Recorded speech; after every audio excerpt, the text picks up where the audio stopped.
Auzubillahiminash-shaytanir-rajeem. Bismillahir-rahmanir-rahim. This is Asif Hassan, the English language instructor. Once again, I have been right here in front of you guys with the episode of Rahifala. I hope you must be watching all my videos and you must be understanding rest of the lectures which are being given to you by me, and I hope that you must be learning so many things regarding English language. So today basically I thought that I think I should bring something different for you. So today I have brought to you some of the very unique word. Unique word means ऐसे अल्फाज जो बड़े ही बेमिसाल हों और जिसका utilise हम अपनी ज़िंदगी में करें, लेकिन उसकी मीनिंग के बारे में भी प्रॉपर हमें पता होना चाहिए।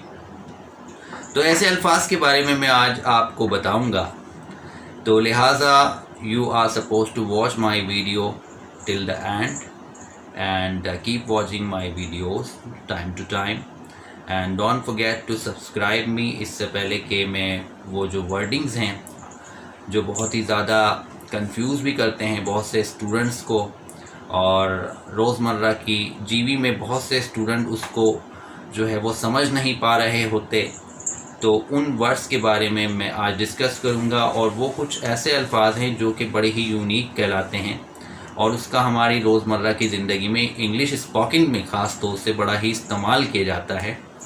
और हर जगह जहाँ भी हम जाते हैं वहाँ पर हमें ऐसा महसूस होता है कि वो वर्ड इस्तेमाल किए जा रहे हैं, लेकिन ऐसा भी होता है कि बहुत से स्टूडेंट को इन वर्ड्स में बहुत ही ज़्यादा दिक्कत होती है, परेशानी होती है, उसे समझने में, उसकी एग्जैक्ट मीनिंग पता लगाने में उनको परेशानी होती है। तो इसलिए मैंने आज का लेक्चर जो है वो इन अल्फाज के बारे में रखा।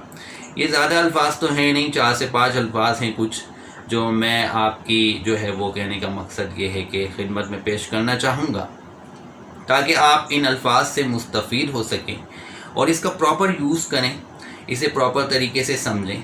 लिहाजा मेरी वीडियो आप एंड तक ज़रूर देखिएगा ताकि वो वर्ड जब मैं बताऊं आपको तो वो आपको समझ में आ जाए। तो वीडियो शुरू करने से पहले मैंने आपको इसके बारे में बता दिया कि ये कौन से अल्फाज हैं, कैसे हैं। ये कुछ पेचीदा अल्फाज हैं जो कॉम्प्लिकेशंस जो है वो स्टूडेंट के लिए ख़ास तौर से क्रिएट कर रहे होते हैं। जब भी स्टूडेंट चाहता है कि वो ऐसे अल्फाज बोले जिससे एक अच्छा इंप्रेशन पड़े, तो बहुत सी वजूहात इसके पीछे ये होती हैं कि प्रॉपर तरीके से स्टूडेंट्स को जो है वो मीनिंग समझ में नहीं आ रही होती कि इसकी प्रॉपर मीनिंग कैसे होगी और सेंटेंसेस में हम कैसे इसको कॉन्वर्सेशन में इस्तेमाल करेंगे। सो बेसिकली आई थॉट, फिर मैंने सोचा कि क्यों ना इस पे एक लेक्चर दिया जाए। आपको पता ही है कि मेरे जितने भी लेक्चर्स होते हैं वो ओरल ही होते हैं और ओरल ही मैं सेगमेंट कर रहा हूँ। अभी इंशाल्लाह रिटन में भी मैं शुरू करूँगा, लेकिन अभी फ़िलहाल ओरल जो है वो मेरे लेक्चर्स जो हैं वो आपके लिए जो है वो मेरे चैनल के ज़रिए से पेश किए जा रहे हैं और यकीनन आप उसको बहुत ही ज़्यादा लाइक भी कर रहे हैं, शेयर भी कर रहे हैं और बहुत ही एक अच्छा फ़ीडबैक मुझे मिला है। मुझे बड़ी खुशी है इस बात की कि आप मेरे वीडियोस टाइम टू टाइम देख रहे हैं।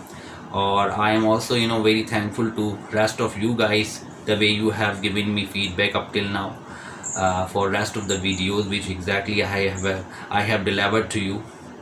तो मेरी कोशिश रहती है कि मैं जो है वो ज़्यादा से ज़्यादा कोशिश करूं कि आपके लिए कुछ डिफरेंट करूं, और ये मेरा जो है वो कहने का मकसद ये है कि ये मेरा एक मकसद भी है, कह सकते हैं इसको, मेरा एक गोल है, मेरा एक एम है लाइफ का कि मैं जो है वो आपके लिए कुछ नया लाऊं। तो आज के जो अल्फाज हैं उसमें सबसे पहले मैं जो अल्फाज आपको बयान करूंगा उसमें सबसे पहले बहुत से ऐसे अल्फाज होते हैं जिसमें ये होता है कि इंसान को वो अल्फाज पता नहीं होते। जैसे कि अगर आपको सामने में एक लफ्ज़ रखता हूँ एक्सप्लेन तो सभी समझ जाते हैं। इसी तरह अगर मैं बोलूँ डिफ़ाइन, ये भी सब समझ जाते हैं। इसी तरह लेकिन अगर इन्हीं अल्फाज की मीनिंग का सेम वर्ड मैं अभी यहाँ पर बोलूँ, जैसे कि एक वर्ड है एलाबोरेट, ये नंबर 1 वर्ड है जो मैं आपको बताना चाह रहा था। एलाबोरेट का मतलब भी डिस्क्राइब है, एलाबोरेट का मतलब भी जो है वो कहने का मकसद मेरा ये था कि एक्सप्लेन है, डिफ़ाइन है, यानी एलाबोरेट का मतलब है तफसील से किसी चीज़ को बयान करना, यानी किसी चीज़ को बयान करने का मकसद एलाबोरेट है। तो ये पहला लफ्ज़ था जो मैंने आपको बताया।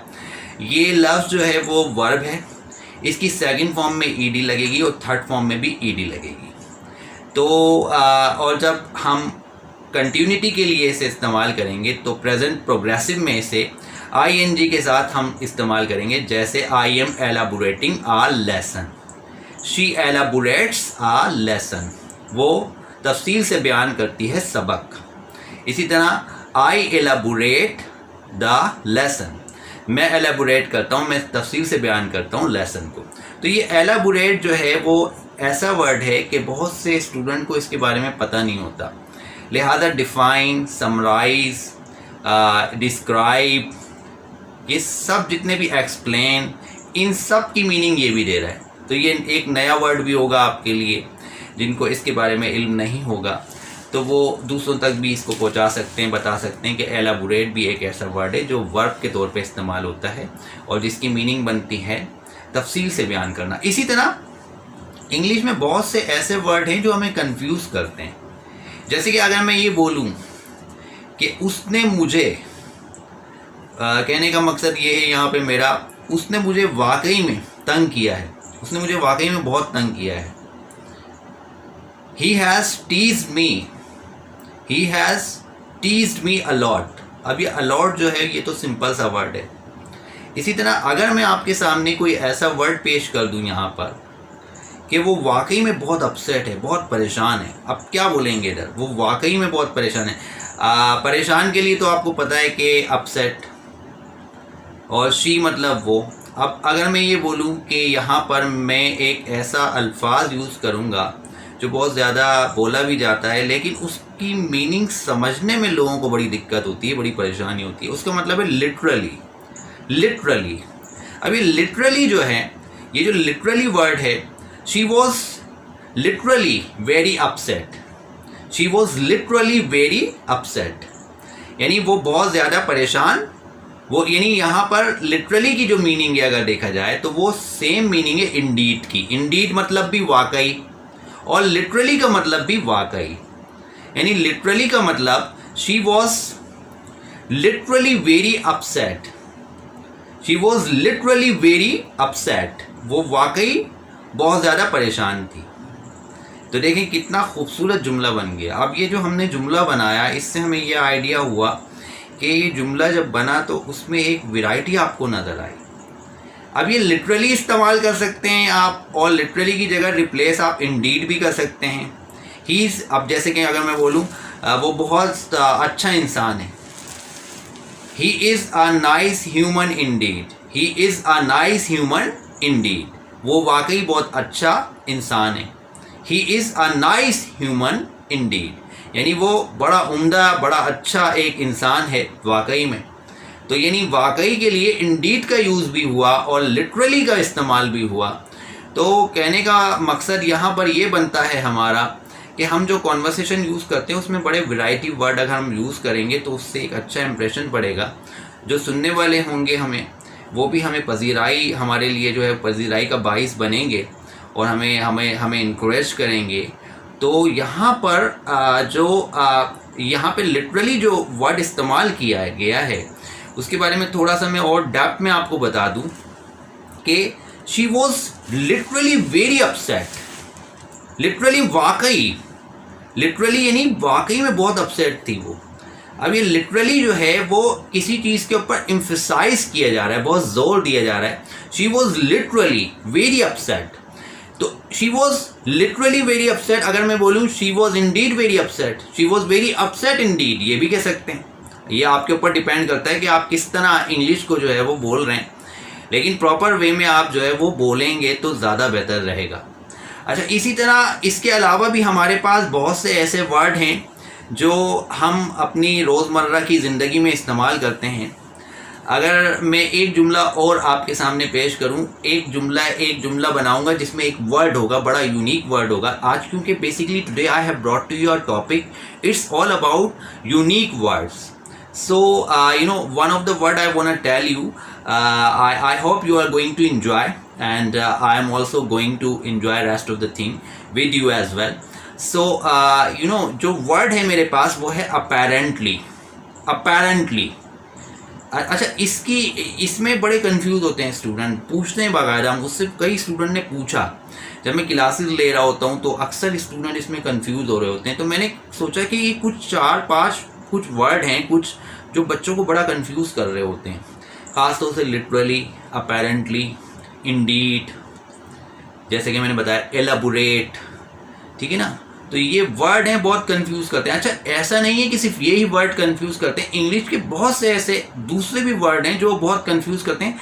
क्योंकि हमारा जो टाइमिंग है वीडियो का बड़ा शॉर्ट है, उसमें जितने कर सकते हैं आपके सामने में वर्ड जो है वो ला सकता हूँ। मैं कोशिश करता हूँ कि आपकी नॉलेज में लाऊँ, और कोशिश रहती है कि वो आपको जो है वो ज़्यादा से ज़्यादा नॉलेज फराहम की जाए इस सिलसिले में। तो मैंने आपको बताया अपेरेंटली। भाई एक यहाँ पर एक सिचुएशन है, सिचुएशन कुछ इस तरह है। मैंने सिचुएशन ऐसे बनाई, she is apparently very active. She is apparently very active, बज़ाहिरी तौर से तो वो बहुत ज़्यादा एक्टिव दिखती है, बट शी इज़ इल। बज़ाहिर तौर से अगर देखा जाए तो वो बड़ी ही हेल्दी दिखती है, बड़ी सेहतमंद, बड़ी एक्टिव दिखती है। She is very healthy, she is very active apparently. अब जो जुमला क्या है ज़रा सुनिएगा, जुमले को समझेंगे तो आपको समझ में आएगा। शी इज़, और या इस तरह भी बोला जाता है she seems to be very active. She seems to be very active, वो जो है वो बहुत ज़्यादा चुस्त दिखाई देती है। और या इस तरह भी बोला जा सकता है she seems to be very healthy but she is absolutely ill. She is ill, यानी बज़ाहिरी तौर से अगर देखा जाए she seems to be healthy, she seems to be active but she is not, she is ill। यानी कहने का मकसद ये है अपेरेंटली जो इस्तेमाल हुआ बज़ाहिरी तौर से अगर देखा जाए तो वो बड़ी एक्टिव दिखती है, बड़ी सेहतमंद लगती है, ठीक है ना। She is very active apparently, she is very active apparently, she seems to be very healthy apparently, बज़ाहिरी तौर से बड़ी हेल्दी दिखाई देती है, सेहतमंद दिखाई देती है, बट शी इज़ इल, पर वो तो बीमार है। अब ये देखें कैसा ज़बरदस्त इसका कॉम्बिनेशन है। ये जो अपेरेंटली है ये वर्ड भी बहुत ज़्यादा यूज़ किया जाता है, और अक्सर हमने देखा है कि हम बुक्स पढ़ रहे होते हैं या नावल पढ़ते हैं या अपनी स्टडी कर रहे होते हैं या कोई किसी से हम कॉन्वर्सेशन करते हैं तो बहुत से लोग अपेरेंटली का इस्तेमाल कर रहे होते हैं। इसका मतलब है बज़ाहिरी तौर से, बज़ाहिर तो वो बहुत ज़्यादा बहादुर लगता है।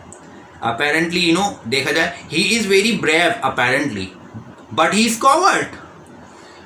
अगर देखा जाए यहीं जिस तरह से उसका स्टांस है, जिस तरह से उसकी शख्सियत है, जिस तरह से वो बातें करता है, he is very brave apparently, he is very brave apparently but he is very coward, पर वो तो बड़ा डरपोक है।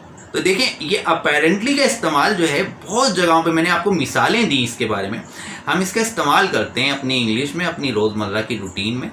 तो आज का जो टॉपिक था वो मैंने आपको इसके बारे में बताया।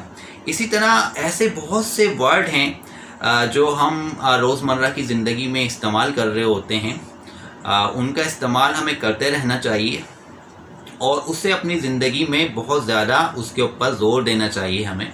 इसी तरह कुछ ऐसे वर्ब भी होते हैं और वर्ब के अलावा सिंपल सेंटेंसेस भी होते हैं, एडवर्ब भी होते हैं, एडजेक्टिव भी होते हैं, जिसको हम डिस्कस कर रहे होते हैं।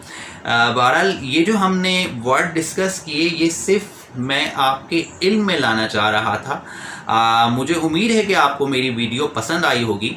इसको लाइक भी कीजिएगा और जो वर्ड आपको बताए गए उसको इस्तेमाल भी कीजिएगा, और मुझे लाइक भी कीजिएगा, शेयर भी कीजिएगा, ताकि आने वाले नए जितने भी नोटिफिकेशन मेरे वीडियोस के होते हैं वो आपको वक्तन फ़वक्तन मिलते रहें। इसी के साथ आसिफ हसन राह फलक की इंग्लिश लैंग्वेज की जो क्लास है उसके साथ जो है वो यहाँ पर इजाज़त चाहेंगे। अल्लाह निगहबान।